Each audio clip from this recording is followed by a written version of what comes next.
Hello everybody and welcome into another video. I'm DustFood and today we well and truly do have something a little bit different. Usually I try to make a real effort to be positive, to be happy, and to be kind. But today we are doing a roast where we are going to take in every killer from DBD, just the killers today, no survivors, so sorry about that. And we are going to roast them. Now, one thing before we get going, and then we'll be good to hit the ground running. That is, I am doing this in the name of comedy, not in the name of making valid criticisms. So, I'm going to be overly harsh on some of these killers. Just know that I love all of the killers. I love this game. I love behavior. I love all of it. This is all done in good fun from somebody who, after 3,000 hours of playing the game, has got some things to say. So, with all of that out of the way, I have a challenge for you. I would like you to go down to the comments of this video and either offer your own roasts for the killers or offer a roast of me. I have thick skin, I promise you I can take it, but with all of that out of the way, let's get right into this one. First up, we have the Trapper. Now, Trapper may be the cover boy for Dead by Daylight, but at the end of the day, he is just a Jason wannabe with all of Jason's physical traits, but none of his star power. Jason Voorhees has been in some of the worst movies ever put to film, and still, the general public will literally always prefer him to the Trapper. Worst of all is that the nicest thing people will ever say about the Trapper is that, oh, he's not as bad as you might think. And when you think about it, when you say it out loud, that's pretty sad. Number 2, we have the Wraith. This killer is an absolute joke. Wraith stopped being a top 3 killer once DBD added a 4th killer, and he never really came back from there. It's fitting that his whole thing is about turning invisible, because I and most other people forget that he exists most of the time. Now, if only we could find a way to make him quiet too. Next up, we have the Hillbilly. Oh, how the mighty have fallen. Hillbilly was once one of the most feared killers in the entire game, but now he's better known for Skybilly shenanigans and screaming like an idiot. I'd feel bad for Billy, but he doesn't really exist as a character, so there's nothing to feel bad for. Hillbilly is just Matthew Cote's fanfic being leaked, wherein he shipped Leatherface and Sonic the Hedgehog. I give it a 2 out of 10 overall, at least it's better than Sonichu.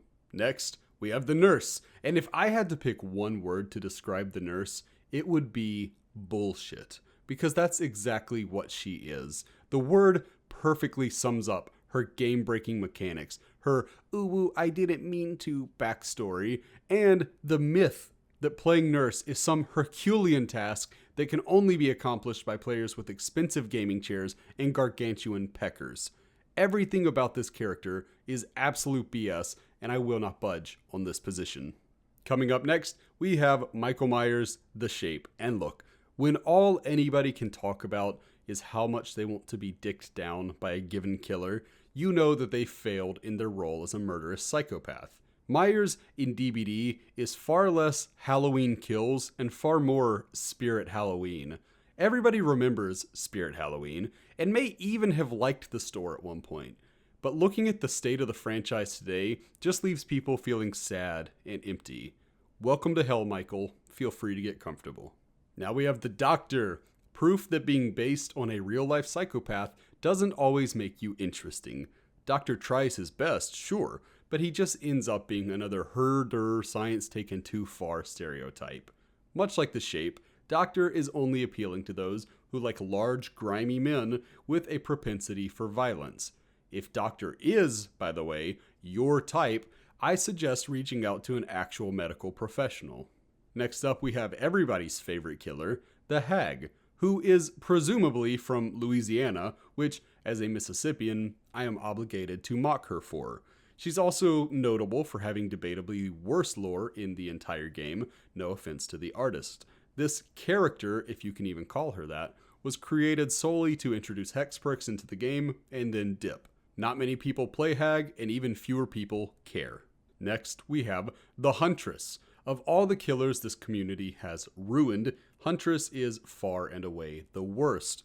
As I already discussed in my Sad Girls of DBD video, the way Huntress is infantilized by her stands is as ridiculous as it is unfathomable. Huntress is a terrible person who has done terrible things, and she absolutely doesn't deserve a pass for her crimes. Suffering personal tragedy doesn't justify enforcing further tragedy upon others, you absolute dingus. At number 9, we have Bubba, the cannibal. Admittedly, I'm more sympathetic to Bubba's case for victimhood than Huntress's, but fear not, I'm still going to roast the absolute shit out of him. And honestly, you already know what I'm going to say. Bubba was rushed into the game because behavior creamed their pants when they were offered the license. He started off terrible, and while he's better now, Bubba is still the lamp that all mouth-breathing moths gather around. This killer exists to satiate the troglodytes too lazy to complete more than one loop in a given match. That said, Basement Bubba is and will always be funny. Next up, we have Freddy, and if you've watched my channel for any amount of time, you've likely picked up on the fact that I've made bullying Freddy into something of a hobby. If you think this means he gets mercy here, you clearly think I'm far nicer than I actually am. Let's begin. Freddy was ruined before he even entered the game, given that behavior were forced into using the 2010 remake version of Freddy. I know the film has its defenders, but I also know that those same defenders are the mindless consumers who enable Hollywood to shit out the same 5 films year after year and still make money hand over fist. 2010's Nightmare on Elm Street was a soulless, artistically bankrupt cash grab, and you're only allowed to like it because being wrong isn't a crime. Yet. People praise Jackie Earle Haley for his portrayal of Freddy, and while I agree that he gave it his best effort, he is no Robert Englund. Add in that the film went ahead and confirmed Freddy as a petty, and suddenly, Haley's position was simply unwinnable. Nightmare 2010 copied the original 84 film in nearly every way, and the one time they deviated from the path and did their own thing, it transformed Freddy from being delightfully devilish into being slimy and gross and sad. Speaking of slimy, gross, and sad, let's talk about Freddy himself. This man is just the spirit of Reddit come to life. He has thin arms, permanently hunched posture, and the stature of a homunculus that gets bullied by the other homunculi for being too small. On top of that, this man actually left the house in a Christmas-themed Blue's Clues sweater and, of course, a fedora to tip to the miladies. Freddy has no unique cosmetics, but if he did, it would just be a Rick and Morty tee and some fedora pins that show how much he supports the current thing. He's very passionate. And I haven't even gotten into his power. Freddy's power is, in a word, sad. He started off with something cool, unique, and generally lore accurate, and now he's just a neutered bastardization of several better killers. His rebrand is one of the worst in history, up there with New Coke and the time Persia decided to rename itself to Iran. Playing Freddy is an exercise in agony, and while you think that might attract a certain pain-happy crowd, even they don't care because they'd rather be playing as a Cenobite. This character's mere existence at this point is proof that Super Freddy wasn't even close to rock bottom for the franchise. I love Nightmare on Elm Street, and it makes me sad to see Freddy CK like this. Here's hoping things get better in the future, because this is hard to watch, which is actually a nice homage to the 2010 remake. Now that I got all that off my chest, let's talk about the pig. Yet another killer like Dr. or Michael, whose meme value outweighs their actual usefulness. You know the joke about how wolves saw humans sitting around a fire and asked, what's the worst that could happen if we befriended them? And then a few centuries later, they were pugs? That's what happened to the pig. A few players were kind and allowed for snoot boops, and now every pig is expected to do it every game. And honestly, this might be a good thing too, given how terrible the pig is in nearly every facet of the game. Poor pig. 1 like equals 1 prayer. Next we have the clown, and you might be inclined to believe that I'm going to take it easy on the clown because he's my main, but it's actually quite the opposite. Much like having your parent as a teacher, I'm going to be harder on the clown because I expect more out of him. Not that I should, mind you, given his long and storied history of underperforming. After years of being atrocious, Clown was buffed to the realm of being not entirely awful, and now he expects a medal for it. So congratulations. Good job on being almost as good as your fellow killers. My, how far you've come. All this in spite of your grossly simple kit and your low skill ceiling. Your mother and I are very proud of you. At this rate, there's no reason you can't be B tier by the year 2052. At number 13, we have The Spirit. And yes, The Spirit. The choice for people who want to win a lot without having to work for it. This killer is easy to the point that wins aren't so much accomplishments as they are foregone conclusions. Her lore is admittedly pretty cool, but it doesn't make me like this character anymore. I'd make a joke about her being the worst thing to happen to Japan in the last 100 years, but those types of jokes cost Gilbert Gottfried his Affleck sponsorship, and I am really running to be the voice of that duck in the near future. Speaking of Gilbert, rest in peace to a comedy legend, one whose voice was almost as annoying as the Spirit's disgustingly overpowered kit. Number 14, The Legion. You're going to hate me for speaking the truth, but I've got to say what I've got to say. Legion is less an original killer and more of a backdoor licensed chapter. You see, we can mock Smite for adding Slipknot all we want, but Dead by Daylight drew first blood when they added a Hollywood Undead chapter. What's worse is that while Legion may have copped HU's aesthetic, their overall vibe is some unholy combination of late 90s nu metal and mid 2000s emo. I'm not going to torture Legion fans any further, but I'll close with this. If Fred Durst played Dead by Daylight, he would be a Legion main. Feel free to go break stuff. Next up, we have The Plague.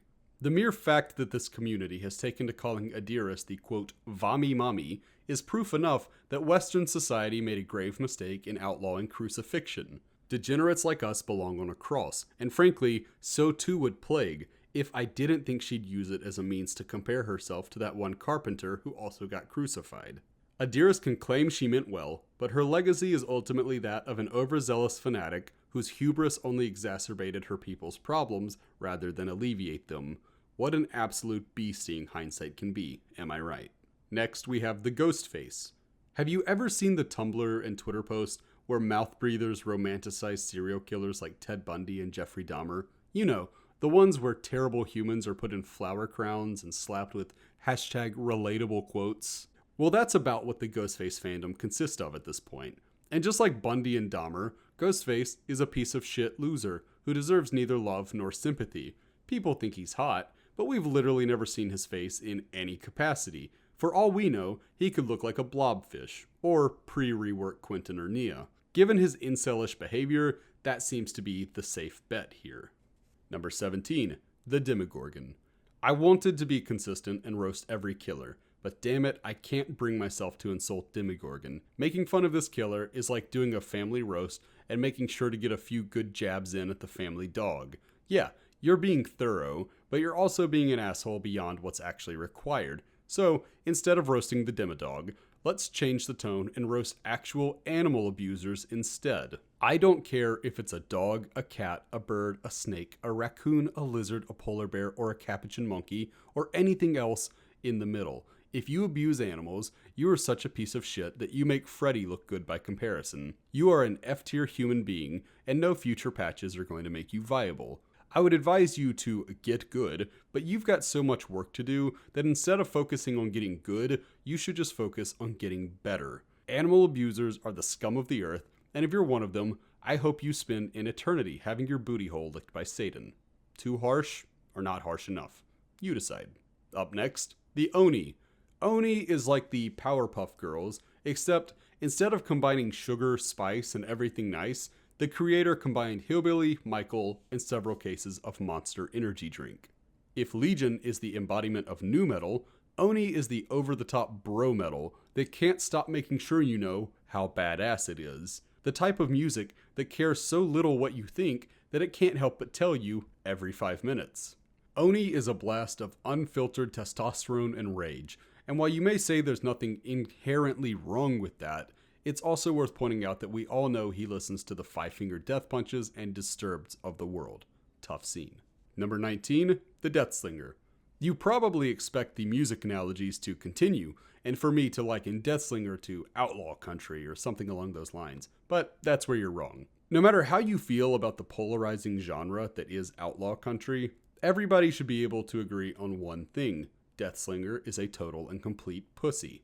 This guy brought a gun to a knife fight, and for that he will always be a bitch. He's also proof that top hats stop looking classy when you put them on a head like his. Oof. Next up, Pyramid Head, the Executioner. Now, I may not be the most beautiful man who's ever lived, but at least I can rest easy knowing that my mug isn't so ugly I had to go and hide it behind the world's least comfortable hat.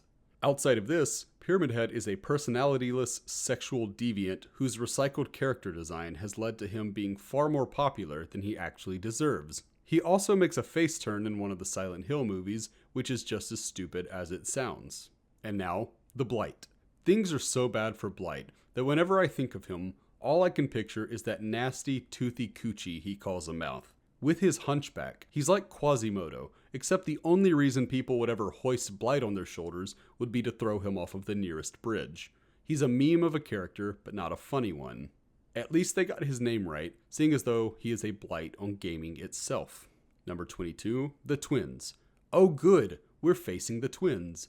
That is, of course, a famous quote from absolutely no one. In fact, the Twins are so unlikable that it's hard not to pull for their murderous French neighbors when reading their lore. The Twins are an example of a $1 million idea with 10-cent execution. Speaking of executions, can we just kill this chapter off and pretend it never happened? We can keep Elodie in the map, but oh, that's right. Behavior cared so little about the Twins they didn't even bother to give them a map. Ouch. And next, the Trickster. Now we have the character who's either your favorite or your least favorite. A character whose design is so controversial that it distracts players from realizing he has nothing else going for him. His power is unique in that while it's not fun to face, it's also not fun to use either. Another hybrid character, Trickster took his power from Huntress, his voice lines from Plague, and his relentless sucking from that one guy in the alley outside my place of work. I diagnosed Trickster with a bad case of cringe, and tragically for him, it looks to be terminal. This is so sad. Next up, Nemesis. It's been a minute since I made a music comparison, so let's go ahead and bring that back. For some reason, I don't know why I committed to this bit. Nemesis may seem quite similar to Pyramid Head, but in all reality, he is the butt rock to Pyramid Head's prog rock. One was concerned with changing the game. The other was too committed to just putting a product out to care. In DBD, Nemesis and his power is something we've seen done a million times. However, in his own game, he's still pretty much something we've seen done a million times. This is a character that thinks he can get by on a rocking bod and a cute smile, and I am here to shut that shit down. You will get no sympathy from me, you beautiful bastard. Next up, Pinhead. Oh, neat. A killer for people who are so bad at looping, they need chains to literally hold the survivor in place. On top of that, Pinhead is damned to the strange reality of somehow being everybody's second favorite character named P-Head. That's tough. The Cenobites pose as mystical, strange messengers from hell, but in all reality, they're just LARPers who don't know when to drop the shtick. At least they're all gifted with really cool names, like Butterball and Female Cenobite. Whoop-de-doo. Number 26, the Artist. Behavior thought they could torture a character enough that we would start to care about her. In the case of the Artist, Behavior was wrong. Nobody cares about this character, and I'm convinced that all the people who stan her in my comments are just elaborate Russian bots. This is a nothing character, with a generic power and lore that reads like baby's first fiction writing. I know that Behavior can certainly do better than this, but one thing they can't do is erase the gigantic fart cloud that's hung over DBD since Carmina's release. And now, Sadako. It was a bold move to bring Sadako into the game, seeing as though Western audiences were less likely to be excited for her than they would have been for a more recognizable property. Luckily, while Western audiences didn't seem to care all that much, Eastern audiences also didn't care, allowing for this chapter to come and go without much in the way of controversy or notable happenings. And thank goodness too, seeing as though the last thing I want to do is cover Sadako's tired power, another forgettable survivor, and yet another chapter where Behavior started to draw up a map and then said, nah. Wait, who was I talking about again? And finally, the Dredge. If Blight is a nasty, toothy coochie, Dredge is the salmony phallic figure dying to join with it. This character is disgusting in every way, though I suppose that was the point. What probably wasn't intended and not the point, however, was just how miserable the Garden of Joy map is. I like Dredge enough, but his map is about as fun as putting a family pet down or witnessing a natural disaster. And not to harp on it, but this dude really looks like a penis. The Rule 34 art, behavior is enabled by releasing this character, is frankly unforgivable, and makes it so that in the battle of climate change, I am now pulling for the sun. But that'll just about do it for my end.